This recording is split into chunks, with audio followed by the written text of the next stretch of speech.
If you watched the last Outpost video, I actually replaced this batten with a piece of slab wood. Looks really good. And I also replaced this one right here. This one is looking good. The reason I cut these off down here is because when I put my 2x8s along the bottom, I'm going to have to go through there and trim off the batten to put the decking on here. I had kind of thought, you know, do I want a step up into the house or do I want it to just come straight out?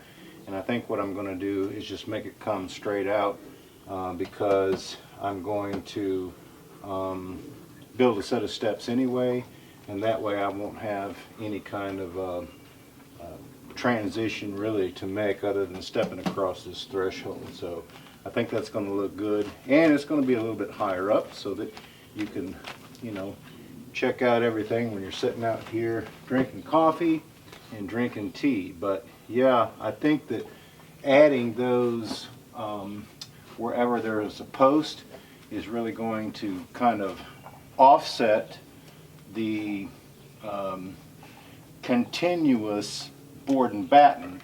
It will kind of break it up. I don't know why he likes to eat rocks, but he likes to chew on them. Anyway, I think that that's going to really look good and kind of break it up somewhat, and it also is going to match the front post. So that was a good idea to actually change the cabin, since everything else that I built up here was kind of cockeyed and wonky. I thought, you know, I can go through there and I can change that, and when I put the fascia board on the porch, it's going to have the same kind of wave, you know, just random cut on it, and that will help blend it in. And then I'm also thinking about taking some crooked limbs that I find off of a lot of the different trees that have fallen that I can't really use those tops for anything other than really firewood, but I've made use of them for spindles, which I will make a handrail here on the front porch out of the same thing like I did the compost toilet and the outdoor kitchen. So that will help pull those together, and then basically it would be false supports for the eave and the gable ends. Going to use those like I did up there at the outdoor kitchen, and also up there at the chicken house, if you've seen me doing that. If you're new to this channel, be sure and go check out Outpost, Smoky Mountain Outpost channel. I do have a series on that chicken house as well as the compost toilet and the kitchen, and you can find me mitering, cutting and mitering those in to where they look like they're supports, but basically they're just false. But it really makes it look good and makes it stand out, and like I said, it's going to pull all of these buildings together. So that is one way that I can kind of make all of these buildings match, and not one really too much different than the other. But yeah, I think that's really going to look good. I'm looking at getting some rock here pretty soon to do this front with, and the only thing is, you know, rock is expensive. It's gone out of sight like lumber. You know, I think it's about 3 feet high and probably 24 to 30 inches in diameter. But they have like what they call number 2 and number 3 stone, which the number 2 is 2 inches thick, and some of them are about this big around, and so forth. Random sizes actually, but $250 for a cage of that. Now I don't know how far that's going to go. I got to thinking about it and just kind of thinking in my mind. Of course, it depends on how much concrete you put in there too, determines on how far it will go. But I got to thinking that one wire cage may not go across the whole front. So if I did that, then I was probably thinking, well, at least 4 cages full I'm going to have. That's $1,000, just rock, you know, basically as an exterior, which, you know, a lot of people have done it, and I could do it. I could mix up concrete, go ahead and put it on like stucco, and then take an edger and go through there and draw myself some rocks, and then they actually stain that where it's different colors and it looks like rock. I thought about that. Then I think they make some sort of panels now that you can buy at the lumber yard that's already pre-formed that you just put up there. It's not really rock, but it lasts a long time. Put that up there, and I thought about that, but then that wouldn't be real. Everything else is real here. It's been natural resources, just like rocks. So I think I'm going to go ahead and spend the money and do the rock. It's just going to be quite a bit more expensive. But anyway, I do have to get that in here before I put this deck on, because I would have to be crawling underneath in order to do that, and that's just not something that's going to happen. So that's probably what I'm looking at. And then of course, you know, I have to mill up all the lumber because I'm pretty much out of what I need in order to do that with. And I think I have enough poplar trees left that I can make this decking. I would want to do, I'm talking about the framing, I would want to do the decking actually in pine. So that way it'll match everything else, because all of that was done in pine. Now these post and beam that I did in here and the floor joist that I put in the house, they were out of poplar. The poplar actually burns black. Now this trim right here is actually pine, and when I was burning it, I didn't like the way it was looking, so I burned it a little bit more. And I thought, well, you know what, it would be nice to have the door stand out from everything else, so I just went ahead and burned it a little bit more. But you can tell that it's totally different than the poplar, but it is burned darker, and it's actually the same wood. It may have come from a different area, but you know, it just didn't burn like the siding that I had cut. It may be a different type of pine, but it was pine. Anyway, the doors, they still look good, and I've still got to paint that and the door casing as well. And when I do that, that'll kind of help pull all that together. My son mentioned actually painting the windows.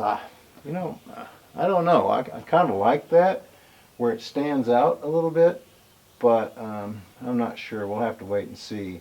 That would take a lot of effort to paint all those windows, so I'm not sure if that's going to happen or not. But anyway, the rest of the house is looking really good, and I'm kind of proud of the fact that I thought about using that slab wood up there, kind of like I did down there at that compost toilet. So there's an idea for you if you have access to a woodland and you have your own sawmill, or if there's someone that's nearby that has a sawmill that you could, if you've got projects that you could actually utilize, and it's not a bad look.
Hey guys, well welcome back to another episode of Outpost Review. What I'm doing is I'm kind of cutting the tops off these onions. I let them dry somewhat, and I'm going to go ahead and I've got a net. I'm going to put those in and probably just hang them up here in the outdoor kitchen and let them dry. They're not really huge because I had learned off of YouTube. I watched a lot of different videos on onions, and these were actually onion bulbs, okay, that small, that I actually onion sets that I actually put out. And from what I done or seen on some of the different channels that I had watched, they say that you get the bigger onions out of onion slips. Because the bulb, when you actually put the bulb in the ground, a lot of times they may be this size right here. And when you put it in, of course it will grow, you know, the green onion, but primarily that's all you get. They say that the onion slips are actually the ones that grow the big, huge onions. So I'm going to try to get a hold of some of those next year. You know, we had always planted these in the garden when I was younger, and because we had a lot of green onions, but I'm wanting some of the big onions because I like to cook with them, and I like to cut them up and put them on my hamburger and things like that. Although, you know, these are still good to cook with. They just, you know, are not real big. So like I said, next year I'm going to go ahead and try to get a hold of some of the onion slips and put those out and see if I can grow some bigger ones. And then, you know, they say that the onions use a lot of water, or need a lot of water, and also the fact that you know, when they get up so big, some people cut the tops back. They also take, and I can't remember what they call spooning the onion, but that is pulling the dirt back away from the bulb itself, but still allowing the root to be attached, and that way the onion actually spreads out. You know, you can watch, it's all kind of primarily the same kind of information, but every so often you find someone that has a different technique and it works for them. It's just what's going to work for you. And so I thought that I would give it a shot next year, and we'll try the onion slips and see if we can't grow some bigger bulbs on the end down there. The part that really matters, unless you're just looking for green onions. So that's what I'm doing. I actually came up with a pretty good mess of onions out there that I had planted. So hopefully these will last a little while. You know, put them in, I can cut them up and put them in beef stew and things like that. Of course, you know, my raised beds, I've only got 3 of them, and hopefully next spring, just before spring, I can get some others put in. I didn't get any potatoes planted, and I wanted to do that, so that'll be something that some potato beds that I'll have to work on. But it's all coming together up here, you know, this one-man show pretty much. It's all coming together slowly, so it'll happen one of these days. But yeah, I do like onion. I'm not real fond of garlic, but I do like onions. So I need to actually make arrangements to get more of that planted again next year.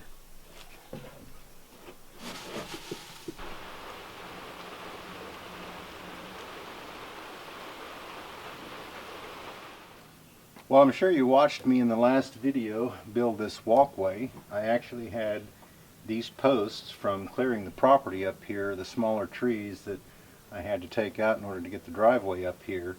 But I cut them in 6-foot lengths and I piled them up down there. Now, some of them were beginning to rot. It depends on what kind of type of tree it is. The dogwoods, they're hard as a woodpecker's lip because they're a hardwood, but some of the poplar and some of the other types were beginning to rot a little bit. He's drinking water. So So I decided, I was going to use them for fencing down the driveway, but it's probably going to be a while before I get to that. So I decided to go ahead and pull them out and use them as a border to build a walkway, which just basically keeps the gravel, intact, to keep it from spreading and rolling around and stuff like that, especially when it rains. But yeah, it's going to give me a nice area to walk in, especially in the wintertime when it's really nasty out, because the sun, it doesn't get warm enough, or the sun's not out long enough to dry up anything in the wintertime because it stays muddy. The sun doesn't get out long enough to actually dry up anything, and it's so low on the horizon back there. So that will give me, keep me out of the mud basically. Now I do intend on continuing it from here kind of up through. I'll have to take out a few small saplings, but right up to the chicken house up there, so that will keep me out of the mud as well when I'm going up there to feed the chickens. And so that'll be really nice, and I still have enough area to get the tractor in and out up there in case I need to. So that was and I think I have enough left to continue to go on up and at least reach the chicken house. Now I've got some longer ones piled up there, and I'll probably pull those out first and save my 6-footers, but we'll just have to wait and see how many more that I'm going to need. But yeah, it definitely adds a nice feature up here to be able to walk and not be in the mud, especially when it's raining in the summertime or in the wintertime when it stays muddy.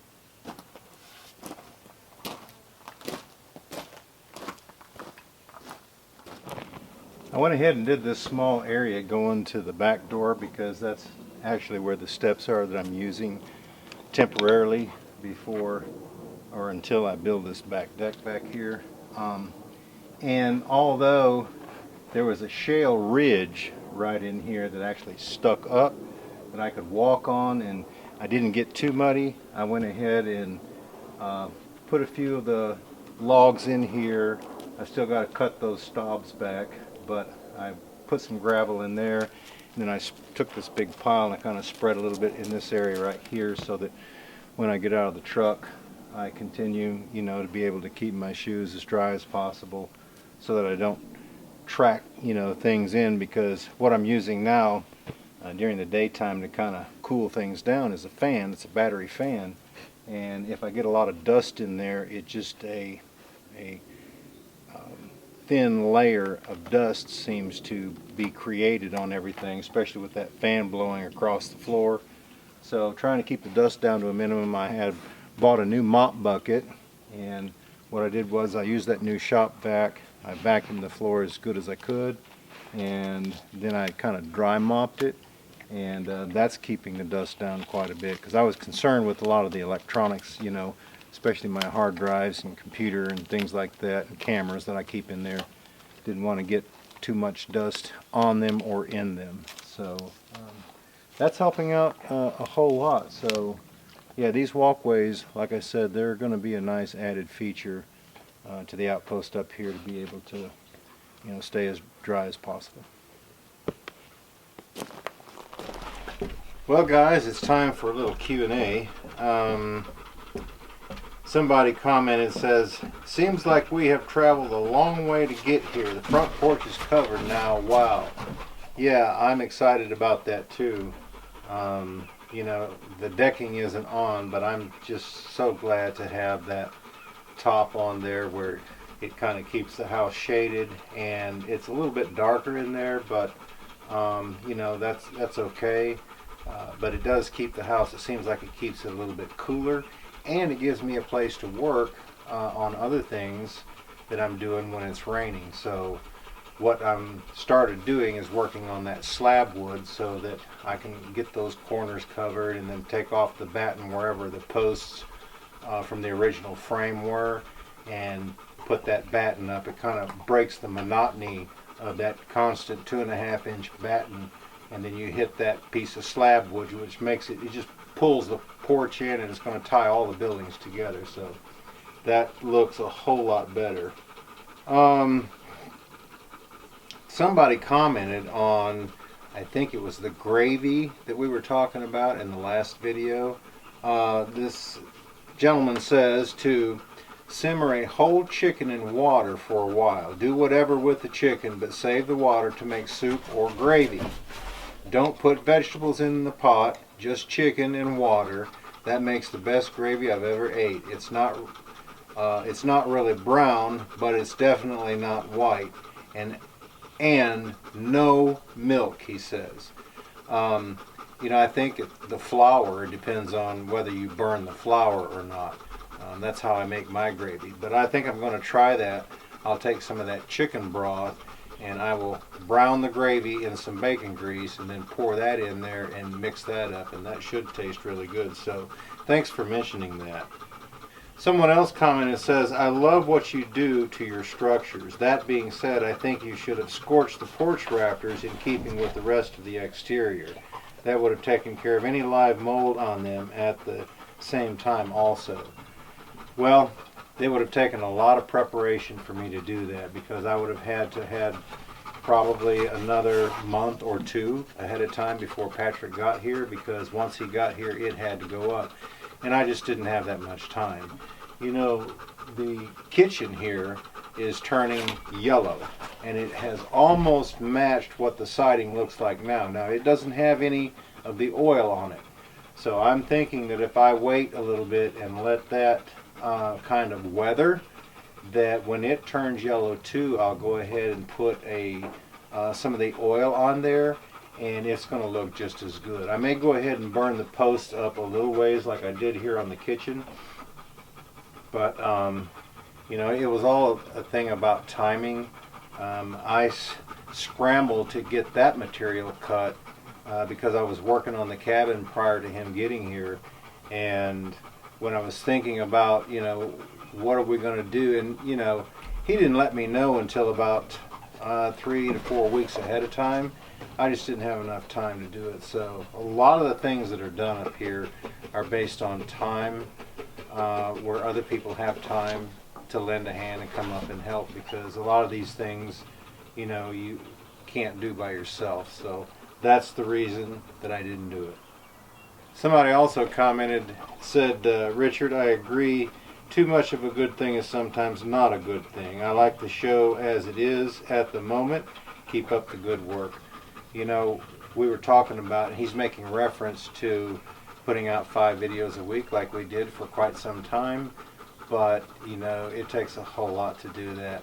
I was saying in the last video that my son helped me edit a Outpost video and a review video that totaled together about an hour and 15 minutes, and it took us 8 to 9 hours just to do that. So if I did 5 videos a week, you're looking at 30-40 hours of just editing time, much less trying to get something done in order to film to edit. So I think right now it's pretty comfortable for me.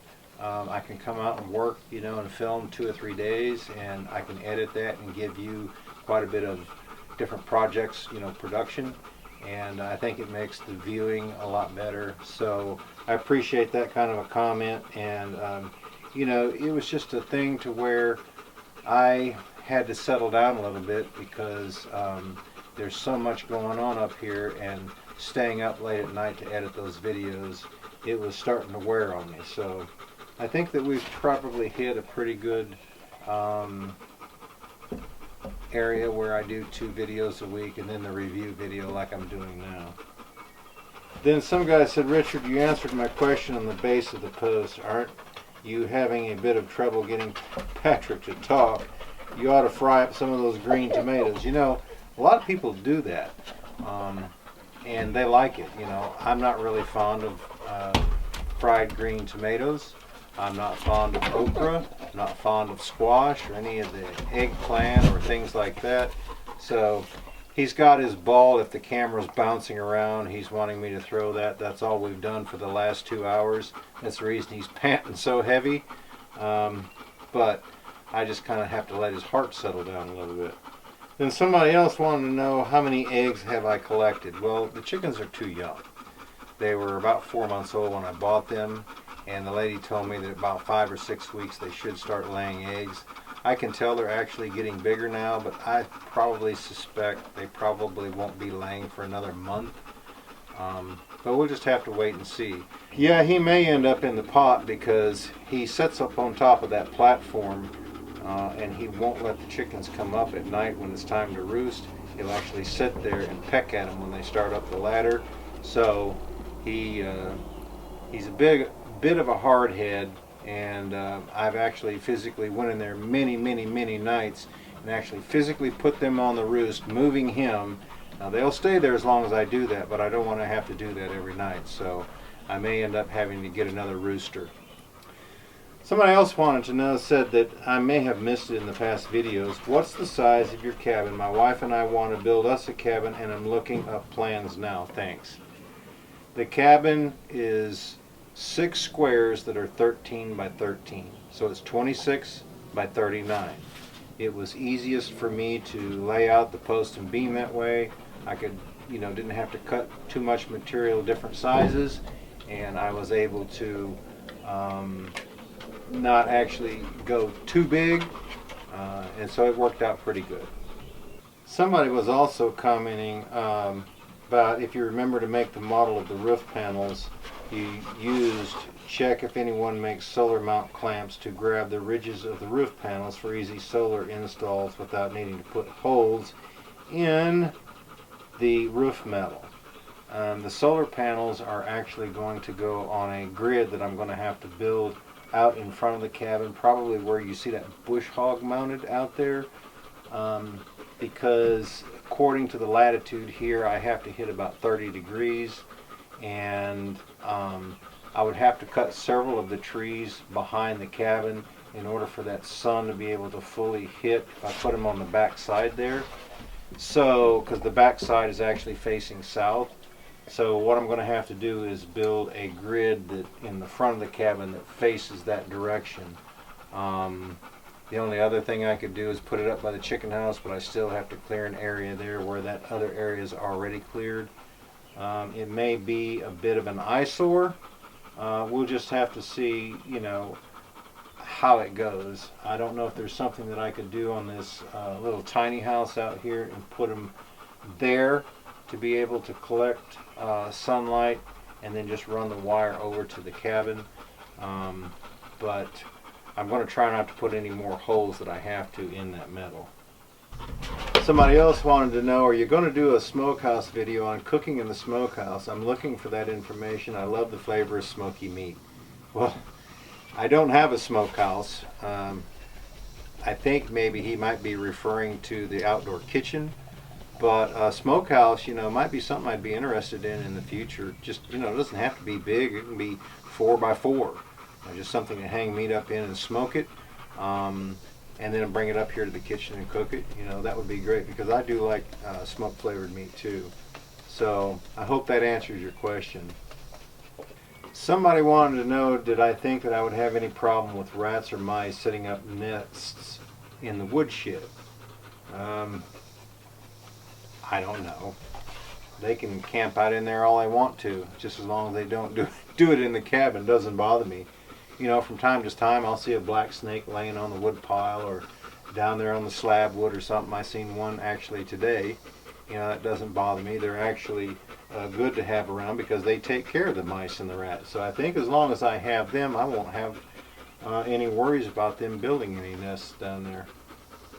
Somebody said throwing rocks in the creek for Smokey is fun, but he needs to have something that he can retrieve and learn to bring it back to you. Well, on both channels you see me a lot of times throwing the stick. He'll go get it and bring it back.